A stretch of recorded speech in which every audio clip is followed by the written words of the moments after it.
Thank you very much, sir. Very good afternoon, ladies and gentlemen, and thank you, Chinakor, for giving me an opportunity to speak again. As Major General Vishwas Rao sir has ably put it, the damages which has happened since 1990 to Kashmir, and the way institutions have been deliberately, damaged in Kashmir to spread a particular narrative and to spread a particular kind of Islam, a political Islam, and to take Kashmir away from what Kashmir was. I would like to highlight that the first casualty of these, apart from the religious institutions we had, the first casualties were the civilian institutions, which which came under onslaught from the Pakistani terrorists and the way they damaged our civilian institutions. And the first among them were the schools of Kashmir. Now, since 1990 till 2021, there are more than 710 schools which were burnt in the valley in different kind of protests which occurred during different kind of period in the valley. We saw burning of schools happening in 2016, in 1990 to 96 it was very rampant, till about 2001 about 620 schools were burnt. From 2001 onwards, the number of schools which were burnt were less, but nevertheless there were still about 100 schools which were burnt. The reason behind that was when 700 plus schools were burned in the valley, there was a mushrooming of schools from Jamaat-e-Islami. Jamaat-e-Islami had 350 schools working in the valley till now. And though Jamaat has been banned, but the schools are still operating and are out of the purview of the ban from the government of India. These schools had 5,000 teachers employed full-time, had a curriculum which the state was following, but on addition, they were teaching Arabic, Islamic studies, and we know how Jamaat went when they went ahead with Islamic studies and how they radicalized the minds. Not only the schools, then came the madrasas which were in the valley, and madrasas started mushrooming in the valley. More than 7,000 madrasas came under Jamaat purview, and they had orphanages associated with them, a business cycle which was always with them. I've spoken about the conflict economy yesterday. I'm not going to touch it today. I'm going to be on how they have damaged civil institutions. Now, the response from the society from 1990 till now is that we have about, and Mr. Vijayathar yesterday spoke about it, we have about 2,800 private schools in the valley today. Now, these 2,800 private schools cater to about 4 lakh plus children in the valley, and there are about 48,000 teachers which are employed. Now, if you look at the statistics and the data, apart from a very few reputed schools in Srinagar, most of them are run in North Kashmir, South Kashmir, and the rest of Kashmir, the Central Kashmir, Budgam. And if you look at the quality of the education in these schools, if you look at the infrastructure of these schools, most of these schools are either run out of rented buildings, either they have 2 rooms, they have 3 rooms, they have teachers, and these teachers are underpaid. The quality of education is extremely bad. And I'm speaking from my own personal experience because I used to do skill development in the valley, and I've interviewed boys in thousands, not in hundreds, not in tens. I've come across people in valley doing B.Ed. It's a very, very favorite subject of people after graduation. 70% of the students I have interviewed could not even differentiate between a he and a she. So what this conflict has done, they couldn't even write 4 lines, they couldn't even write an application.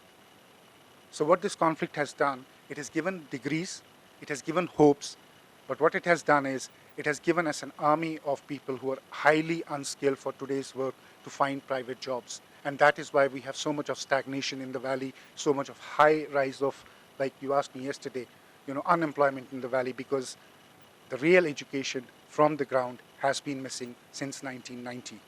What instead we have promoted is the culture of violence, is the culture of mass promotions. We have seen students coming out on the street protesting for mass promotions.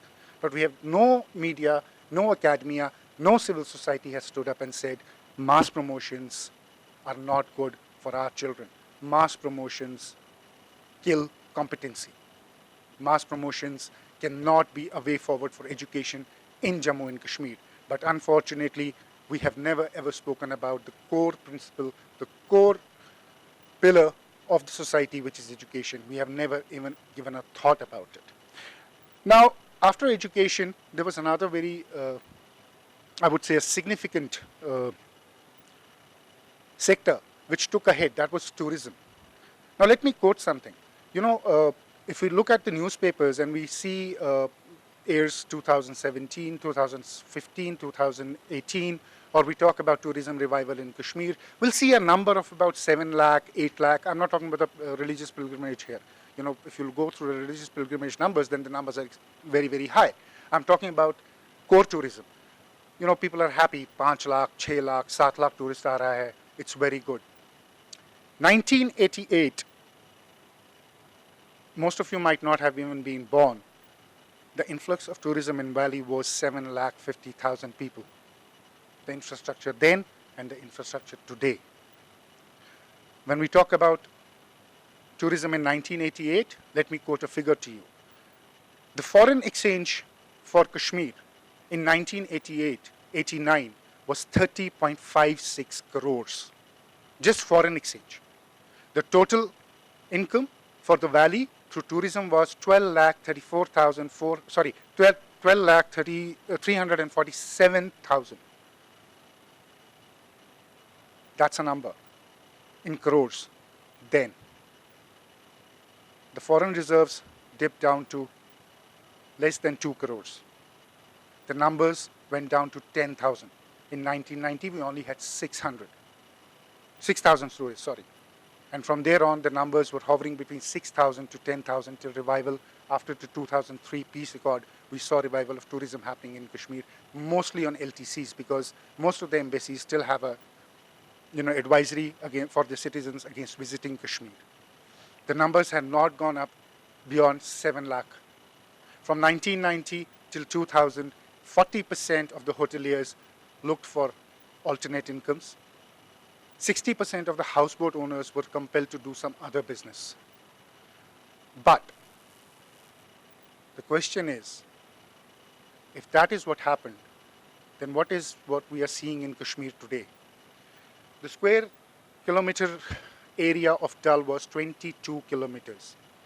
It's reduced to less than 12 kilometers. What it gave a rise was to land mafia in Kashmir. And we have seen that encroachment happening every other day. As GOC sir rightly pointed out, saying that 25 kilometers away now these Shia minorities have been asked to leave. That land was water, and that water was sold to them by certain politicians of this state. And now they have been rehabilitated, because suddenly we have realized that our Dal has died. 700 crore rupees have come for the restoration of the Dal. Now, enough has been talked about the past. Let's talk about future of Kashmir. When we talk about where is Kashmir going to go, are we going to build this Kashmir for the future? Then let's talk about the future. Let's talk about tourism as future. What we have seen is mushrooming. Our Hawker is gone. It's completely land. We have seen colonies being developed there. Vular used to be the Asia's biggest lake, is over. That title is not with us anymore. Land grabbing, excessive willow plantations have taken the life out of Vular as well.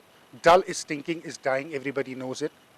We just put few fountains there, and it's not going to revive tourism. There are better places in India where a tourist would go and spend money and really have a delight.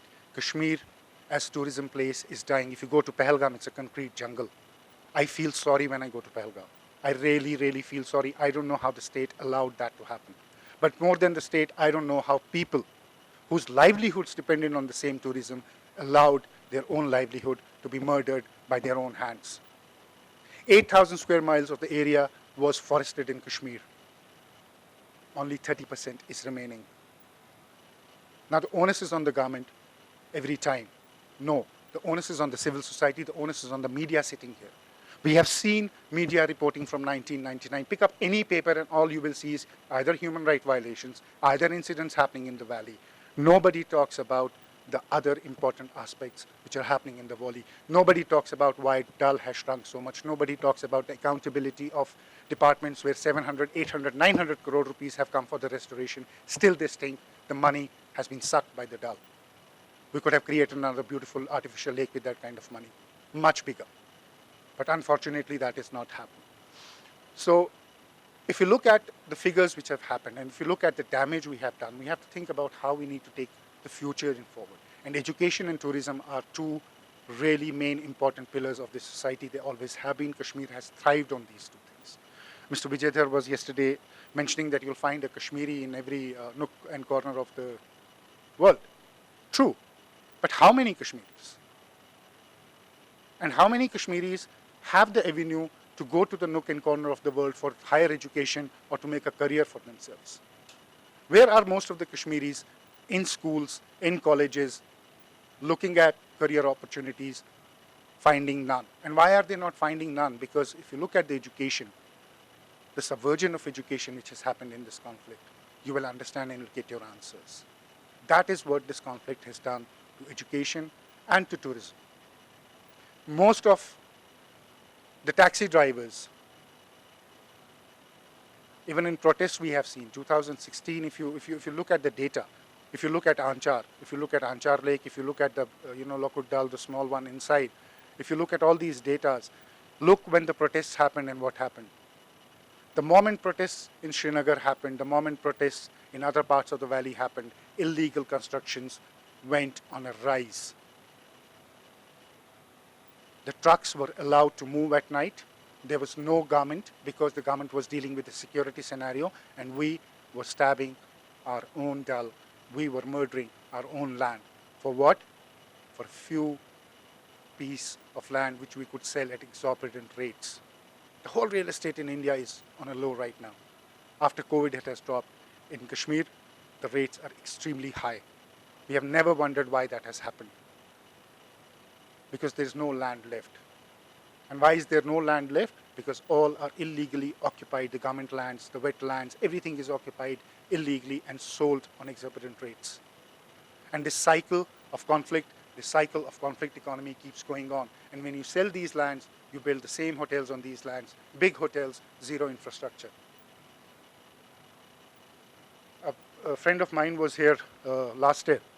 He made a very interesting observation. He said, Munib, where should I go and have dinner? I want to have some really authentic Kashmiri food. And I said, you have Mughal Darbar and you have Adus, you can go and try them out. And he said, यार हर गली में यहाँ cafe हैं, but जिसको मैं पूछता हूँ खाने के लिए यही दो जगह का नाम क्यों देता है? What is it going on that you have so many places here, but everybody just recommends 2 or 3 places, rest the food is not good? What is going on? Are these just employment generating revenues for the locals where they just get together and they, have their coffee or whatever and they want to go home? You don't have infrastructure for tourists here. You don't have world-class infrastructures. 8,000 rupees for my ticket. I can go to Goa. Why should I come to Kashmir? He said, I went to Dal, it's thinking. So, what am I going to do there? He says, after 7:30 the market closes. There is no market after 7:30. I want to take my children to shopping after I come back from Goa. But the market closes at 7:30. How is it a tourism related place? This is not a tourist place. This is finished. I might not never come back. I have better reviews, and I agree with it. If you look at the rates of tourism, our hotels are 3,000, 4,000, 5,000 bucks. I can stay in a 5-star in a Delhi in 5,000 bucks. Why should I spend that kind of money in Kashmir to look at the chaos we have in the city? We've eaten up our own roads. We have built the poshest of colonies, but the outside lanes are not even 10 feet. 2 vehicles can't pass by. That's the sense we have lost. That's the sense of community, that's the sense of building as a civil society we have lost. And this is a time of introspection. I can sit here and blame the government for all the ill doings I can, but then I'm responsible for making them accountable as well. If I don't ask them the questions, they will not give me the answer. They're under no obligation to give me the answer. Thank you.